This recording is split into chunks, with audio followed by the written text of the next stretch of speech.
remove it then, and nothing else fitted? Because the music's very well suited to that chart sound, the mainstream chart sound in America. Very wide open melodies, very direct. From New York, your last chance for a sandwich. It's The Late Show with David Letterman.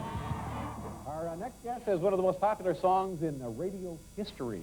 That's unbelievable, isn't it? In radio history. It's on her debut CD, which is called Now in a Minute. Ladies and gentlemen, here's Donna Lewis. Donna.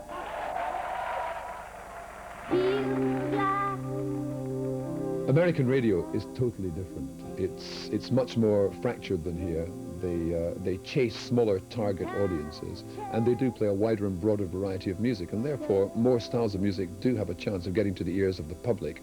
But of course you don't tend to get as many mega big single hits simply because of the narrow casting of the radio station's style. The Donna Lewis record was one, of course, that suited 6 or 7 formats, so the Americans were bound to pick up on it quite fast. And we got some great music for you in this half hour. Sitting right next to us, Donna Lewis. Hi. Name of her song. It's on every radio station. You can't turn on the radio. What number is it now? Oh my God. Well, I think it's still number 1 on the airplay chart. Sometimes records spread like a fire across America. Like one station will hear about another station playing it, and they'll start playing it, and then boom, boom, boom, boom. It's like a chain reaction. I believe it broke out of Tampa, and as soon as it got played in Tampa, there were 18 to 24-year-old girls calling and requesting it, and going into stores and asking for it. So, and it happened so quickly that the company really didn't have time to keep up with it. I mean, it exploded virtually overnight.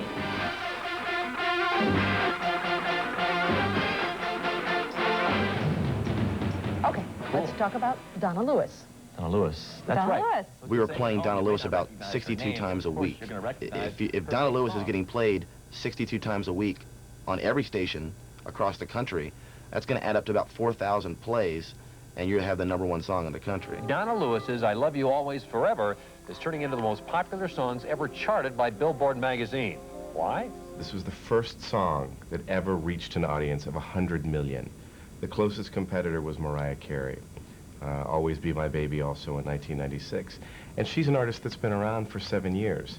So for a new artist to come out and do something like that is pretty incredible. I think it was number 2 in Israel for like 2 months. I mean, it was a number 6 in Mexico, and it was definitely top 10 in just about every major territory in the world. I thought, maybe it might get into the charts, but never ever thought it would get to number 2. The most simple of songs that you write, and that is the one that does it for you. And you're just really good. This is really quite poignant stuff. Well, I love writing atmospheric music and I think ethereal that Atlantic kind of are sound. going after what's hot on radio. They realized that radio was heading back toward pure pop, and saw the nugget they had in I Love You Always Forever and signed her up. One of the reasons why Atlantic's always been successful with female artists is from the very beginning, a lot of the people working there were interested in female vocalists, particularly Jerry Wexler, who was the major Atlantic producer. For instance, he discovered Aretha.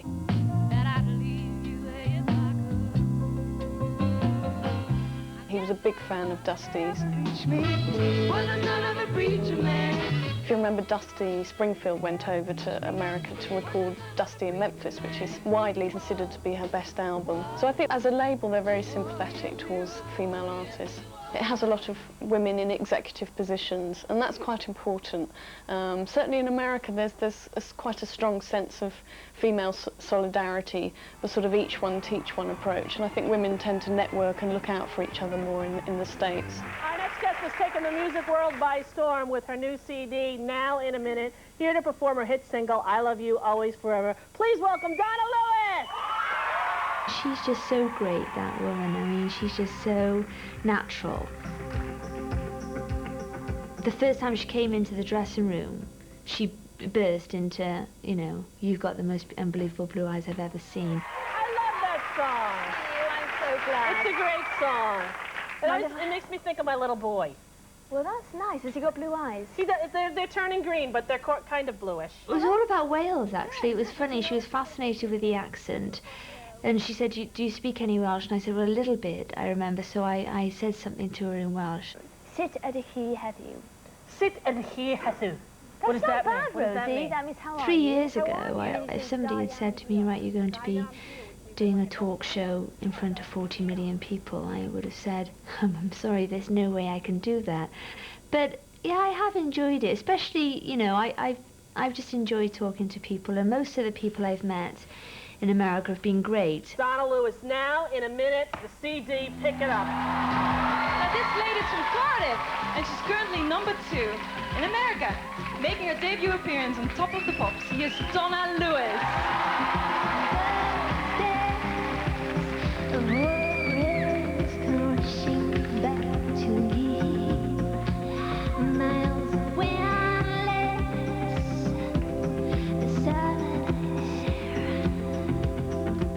I'd rung her mum just to check her address because I wanted to send her a birthday card.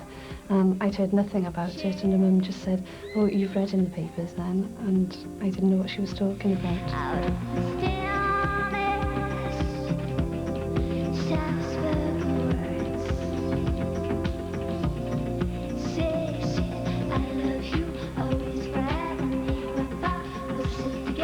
I can't remember if it was 60 that she started, and then it, you know, it creeping up to 30, and then I remember it getting to 13, and then it seemed to go quickly.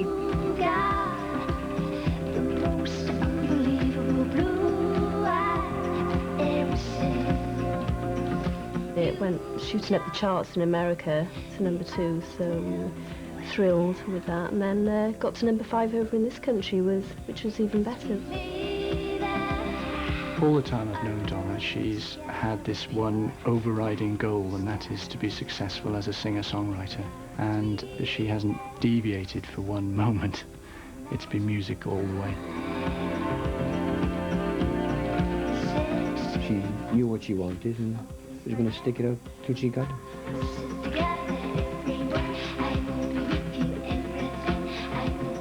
My father was always playing the piano. He was a jazz musician. He used to have his own band.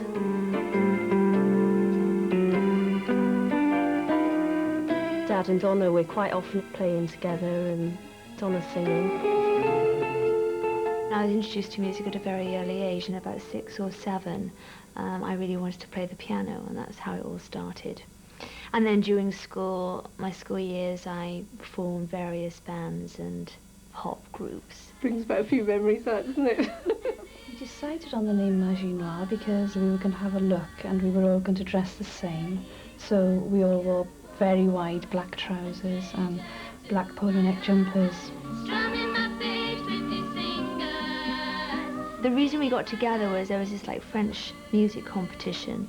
The first year we entered, we sang Killing Me Softly in French. We won that year, and then the following year we wrote our own song. So I wrote the music and Vicky, my friend, wrote the lyrics. And we won again, and it kind of, we entered lots of different Eisteddfods, and of course it was great. We're going to be doing our A-levels. That's right. Yeah. Look at us with all the lip gloss on us. She's always been really serious about her music, hasn't she? Yeah. Out of all of the 5 of us that originally sang together, it was her that showed the sort of commitment, if you like, to carry on and do it. She studied flute and piano at the Welsh College of Music and graduated there, all right, and then I eventually started singing with a couple of bands, writing her own stuff and performing. My first impressions of Donna was she was a really nice kid, nothing more than that really. I actually fell in love with her voice. First of all, it was just one of those voices that raised the little hairs on the back of the neck.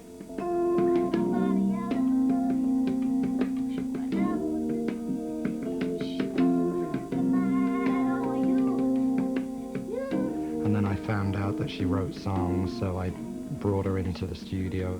And she really began the process of learning her craft as a songwriter, a recording engineer and a producer. That's really where it all began.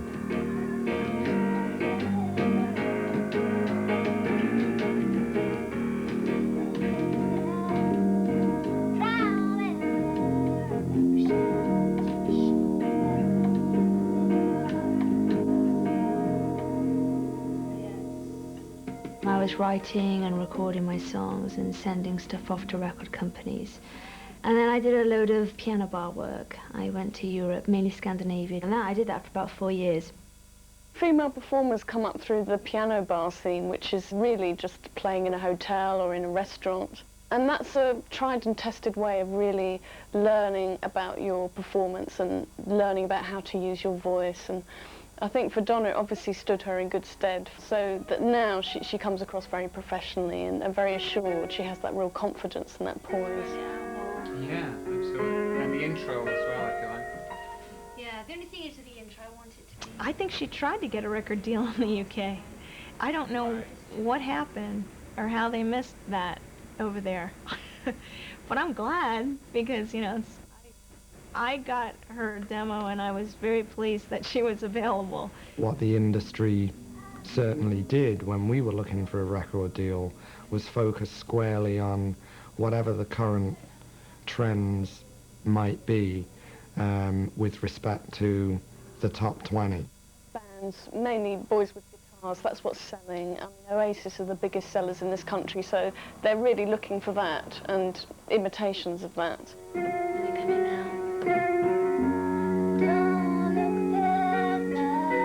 I had held a belief for a long time, before we ever came to America, that it's got to be different. And from the very first day of arriving in New York, there was a positive reaction.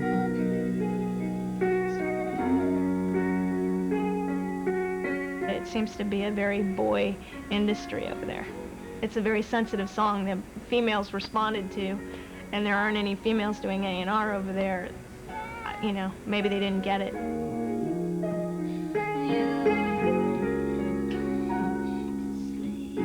Of course, there were moments that were very, very frustrating, but there was always a light at the end of the tunnel. I mean, even when I was writing, and then you'd have a rejection from a record company and you'd feel really deflated, and then you'd go in and write another song and you'd come out and it was maybe one of the best songs you've ever written, and then you're, you know, up in the air, you're on cloud 9 again. Don't look back now. Don't look back, over a year has gone by. Part of the reason Donna's so big in the States is just in terms of sheer numbers. There are more people to buy her records, but not only that, more women. And it's interesting that women are the consumers that make an artist a mainstream artist. Quite often when an artist is cult or of minority status, it's mainly men that are buying the records. But women can quite often take an artist over the top into real mainstream chart or international sales.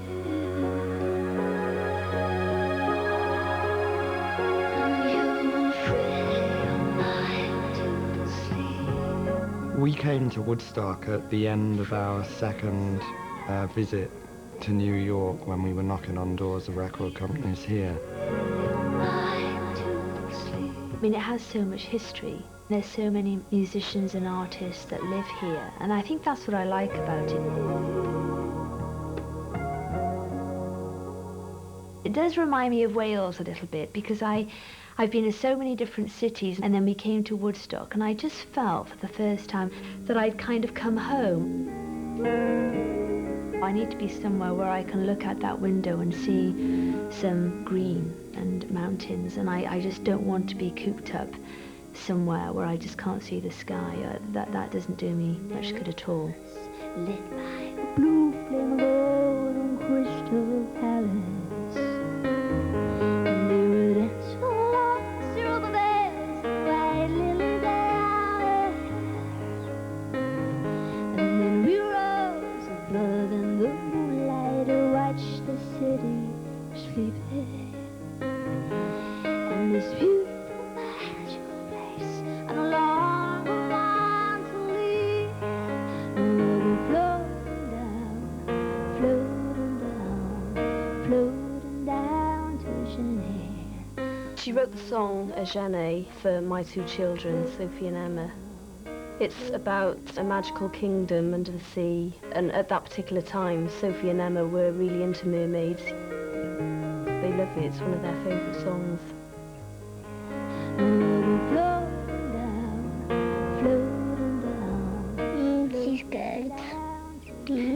She's a great singer as well. The song's really nice and it sounds nice, doesn't it, Emma?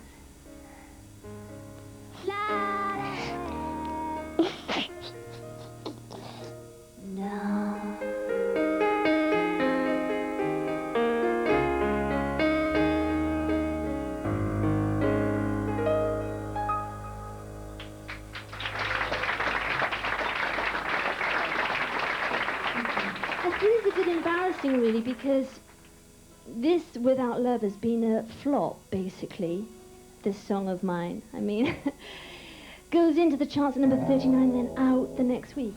So, but we're going to do an acoustic version. It's always very hard when you've had a massive single as your opening offer to follow these records up, and I think, you know, most single artists that one can think of, and bands as well, do have that difficulty when one song has dominated the charts in Britain and America. The previous record, I Love You, for example, doesn't appear to be going away. People still want to hear that. So when Donna Lewis releases a follow-up, the timing has got to be right or it won't work, because the audience still wants that first monster hit single. I would recommend for her that she hadn't released another single nearly as quickly as she did. We made a decision as a company that we really wanted to go out with another track when we did, because I think it was Christmas time and we just felt like we wanted people to like know that she had more than one song that was great on the album.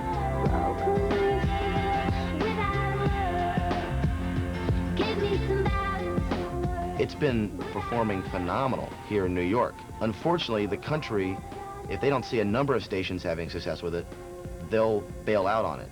And since Without Love didn't work nationally, other stations said, well, I don't know, there's only a few stations having success with it, we should take it off the air. I don't think that necessarily means that Donna Lewis is done in the U.S., but I think her voice being incredibly unique, very sweet, it's going to take a very particular kind of song for her to be able to deliver another hit. I still think Without Love's a hit, and I'm gonna get that in a soundtrack someday so that I can prove that that song is a hit. I really do. I don't wanna hear your name. I don't wanna feel your pain. I don't have to play your game. I'm stronger, things have changed. I'm no longer in. Coca-Cola approached me to write one of their commercials, and basically they asked me to do a Donna Lewis song for Coca-Cola, which I did. Then flew to New York, where we mixed it with Kevin, and then did the video. Allowed to kind of do what I do best, and I sort of came up with an idea and lyrics, and they came in when I recorded it and just pointed out a few things that we had to add. Basically, you know, a few classic Coca-Colas and a few Coca-Colas in there. Favor, would you mind looking at our camera and just saying hello, Coca-Cola? Tell me when. Hello, Coca-Cola. Can you do it one more time? Okay, I'm trying to do it with some enthusiasm. Hello, Coca-Cola. We don't know what you need, but we're fine. Yeah. This is all new for me, really. I mean, I've been doing 2 videos. I mean, I loved the first one because I was slightly involved with it all, and it was like a lot of fun. People are going to see you for the first time on television, especially when you're a new artist. I'm not like that bothered about images so much. I mean, to me, I just want to feel myself, and I love clothes anyway. These are they're lovely trousers. I just want to sort of feel comfortable, and you know, I haven't got an unusual kind of image. I mean, I'm pretty normal.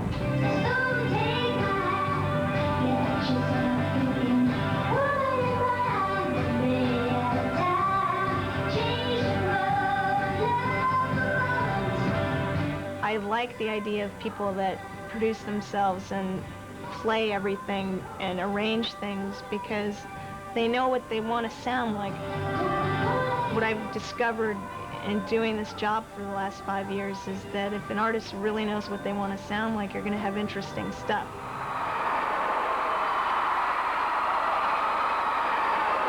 And I'm very grateful for this radio station, this wonderful station, for playing this record. I love you always forever.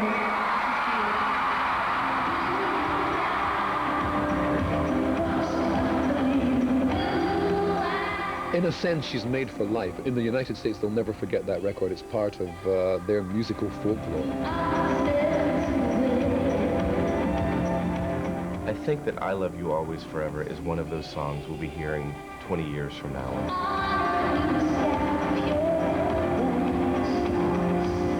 Simply put, she is going to be here for a while. Radio needs something like her.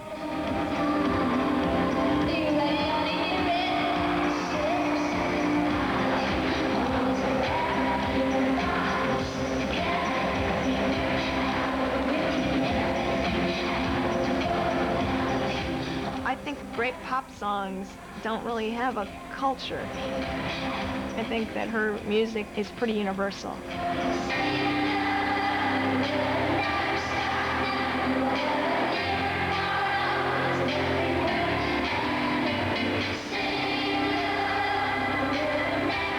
Whatever happens in the future, I don't think about because she's done it.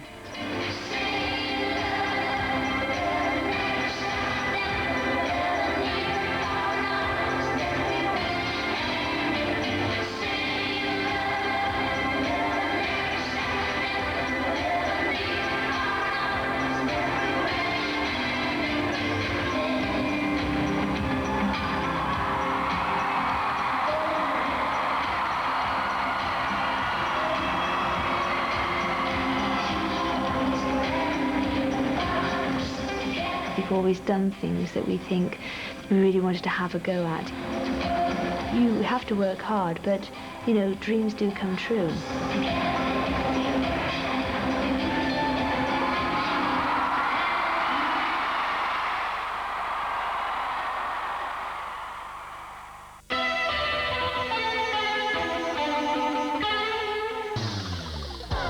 Radio 1, Tony Blackburn. And good morning, everyone. Welcome to the exciting new sound of Radio 1. All right, pop figures, here we go then. It's cuddly BBC 2 celebrating 30 years of Radio 1, not half, with a fun-filled evening of cheesy memorabilia, all right? Hey, got no respect. What do you think you do? And he painted matchdog man and matchdog cats and dogs. And if that don't bring tears to your eyes, then get ready for our tune. This Our Tune begins in the 60s. Chrissy Baby and the whole gang are here as it was, as it is. Radio 1 night starts at 9 with the Radio 1 story. Tonight on BBC 2. All right? This is BBC 2 getting into